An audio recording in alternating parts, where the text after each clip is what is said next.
संस्था प्रधान साहिवान और हमारे जो वरिष्ठ संस्था प्रधान आदरणीय दीनदयाल साहब, मेरे विद्वान साथी, छोटे छोटे बच्चों, आज आपके चेहरों पर खुशी है क्योंकि आपकी खुशी के उपलक्ष्य में ही आज का दिवस है।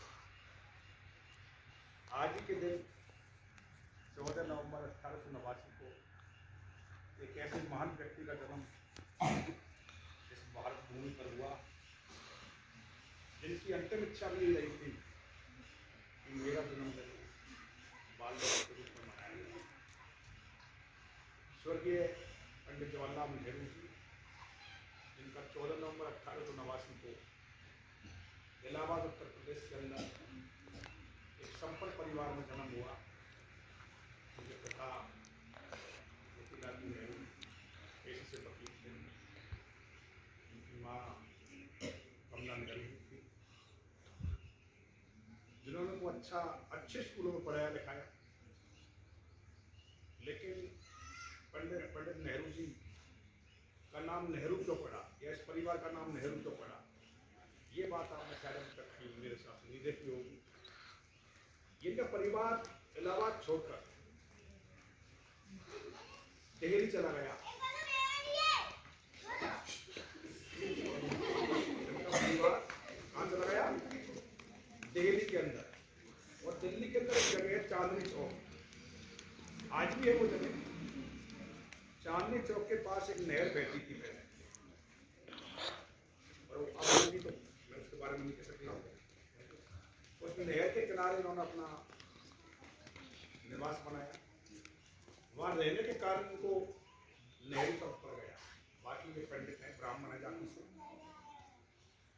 तो ये आप एक नई बात मुझे कभी कोई आपसे पूछ ले, तो उस नहर के किनारे बसने के कारण ही, रहने के कारण ही इस परिवार का नाम नेहरू पड़ गया। ना ये कोई गोत्र है, ना कोई और जाति है, नेहरू। ये बचपन से ही परिवार संपन्न था। इनको अच्छे अच्छे स्कूलों में पढ़ाया गया था। जब पंडित नेहरू जी कॉलेज में पढ़ते थे, जिस शिक्षण संस्थान में पढ़ते थे, वैसे कहते हैं कि शायद चारों बेटों में 4 गाड़ियाँ खड़ी रहती थी कि पता नहीं नेहरू जी किस रास्ते से, किस गेट से बाहर आ जाए।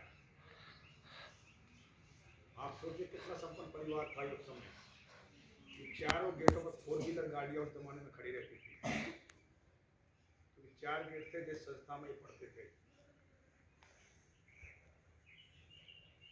और ये लंबे समय भारत के प्रधानमंत्री रहे, पहले प्रधानमंत्री थे। हमारा देश 1947 में आज़ाद हुआ, तो आज़ाद भारत के प्रथम प्रधानमंत्री ये बने। और अनवरत ये लगातार 1964 तक ये रहे थे। 64 में ईश्वर लोग को पधार चुके, तो 1964 तक ये लगातार प्रधानमंत्री रहे, सबसे लंबे समय रहे थे। ये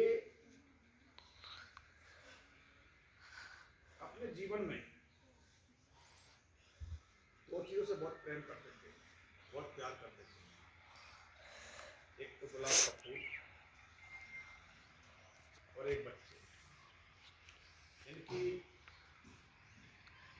इन 2 चीज़ों के प्रति बहुत अच्छी भावना थी।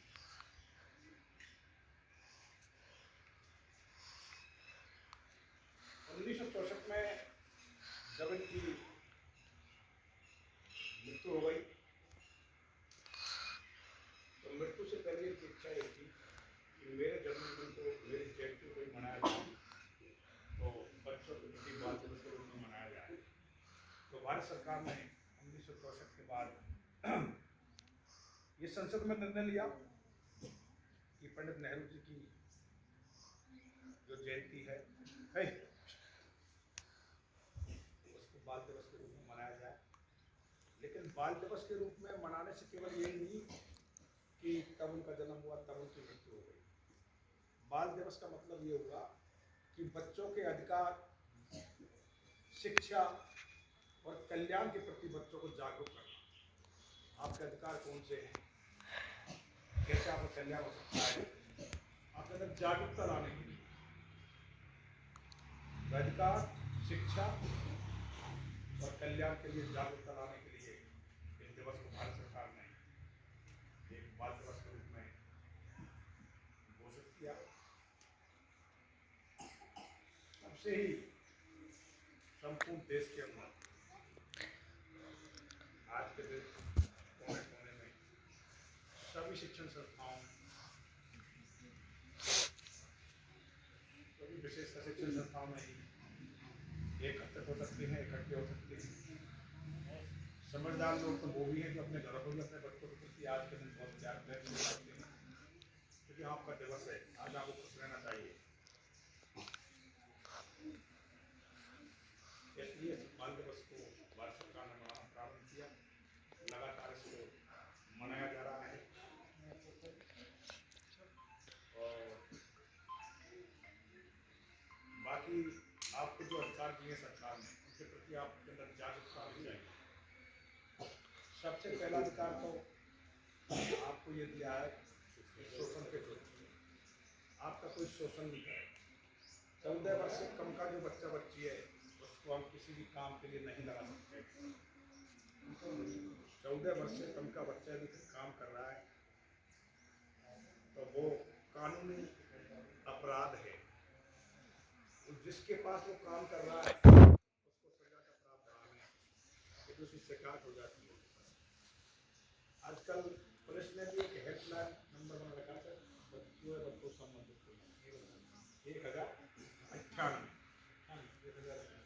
हाँ, यदि आपको कहीं कोई परेशानी आती है, आप जंगल में जा रहे हैं, कहीं जा रहे हैं अकेले, आपको कोई परेशान कर रहा है, आपका शोषण कर रहा है, आपको जो काम नहीं करने का उसको आपको व्यवस्थित करवाता है ना, तो छोटा बच्चा है 14 साल से कम का, तो 1098 इस पर आप अपनी मोबाइल से कॉल करिए, तुरंत आपको हेल्प मिलेगी। तो सरकार पूरी तरह से आपके प्रति तटस्थ है, लेकिन आपके अंदर जागरूकता होनी चाहिए। हमारे विद्यालय के अंदर 6ठी क्लास विद्यालय बैठती है, तो उसमें 9th है, उसमें एक पोस्टर लगा हुआ है, वो टच और बेड तक वाला, वो आपको ही लागू होता है। उसमें कई चीज़ें ऐसी रखी हैं तो आपको मेडिसिन देख के, यदि आप अकेले हैं, आपको परेशान कर रहा है, गलत नजर देख रहा है, तो आपको चिल्लाना कैसे करना, भागना क्या करना है, ये सब बच्चों की प्रति है। तो आपके लिए दिन महत्वपूर्ण इसलिए है कि आपको जागरूक होना चाहिए, शिक्षा के प्रति आपकी अच्छी लगन होनी चाहिए, और आपका कल्याण किससे होगा, किससे आपको फायदा होगा, वो सारी बात आपको सीखनी चाहिए।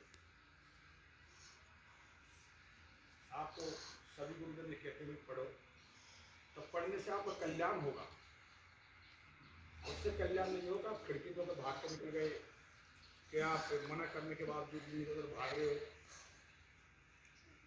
तो कल्याण कैसे होगा? कल्याण तभी तो होगा जब शिक्षक की आप बात मानोगे।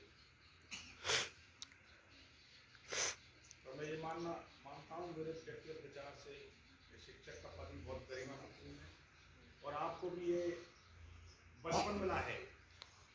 बचपन तो जन्म तो सभी लेते हैं, बचपन सभी का होता है, लेकिन बहुत से लोग ऐसे हैं कि जो शिक्षा से वंचित रह जाते हैं। जैसे ये गाड़ी अनुवाद वगैरह, बहुत सारे लोग मटकर लोग घूमते रहते हैं। अब तो सरकार ने ढाणी ढाणी में स्कूल खोल दिया है आपके लिए, आप कहीं भी किसी भी शिक्षण संस्थान में जाकर कर सकते हैं। तो ये सब आपके लिए अधिकार है, समानता का अधिकार है। पहले हमारे देश के अंदर कई समस्याएं थी, महिलाओं को पढ़ने का अधिकार नहीं था, तो आपने अभी पढ़ाया है, वो 2 क्लासों में है, 9th में कि 8th में है, 8th में है, कौन सा सावित्रीबाई फुले का पाठ, वो पहली महिला शिक्षिका थी देश के अंदर, और उसने पहली जो कन्या पाठशाला बनाई थी, कन्या किसको कहते हैं? छोटी बच्चियों को विशेष कर, अभी वो बुला लिया कि 7 कन्या ले जाऊंगी, तो छोटी बच्चों को कन्या पहली पाठशाला ने महाराष्ट्र के अंदर बनाई थी। 18 से 33 के लगभग। आप सोचिए, तो अब आपको सरकार ने इतने अधिकार दे रखे हैं बच्चों के लिए, तो आपको उन अधिकारों के प्रति जागरूक होना। आप अनावश्यक चीज मोबाइल पर देखते हो, उसके बजाय आप यूट्यूब पर जाइए या गूगल पर जाइए, आप उसमें बाल दिवस डाल दो, लिख के या बोल दो, बोलने की सुविधा आजकल तो उस पर आप ये भी लिख सकते हो कि बालों के अधिकार कौन कौन से, घोषणा आपको आ जाएगा, सब कुछ उसमें आ जाएगा। तो आप मोबाइल को गलत कामों के बजाय ज़्यादा बेहतर है कि आप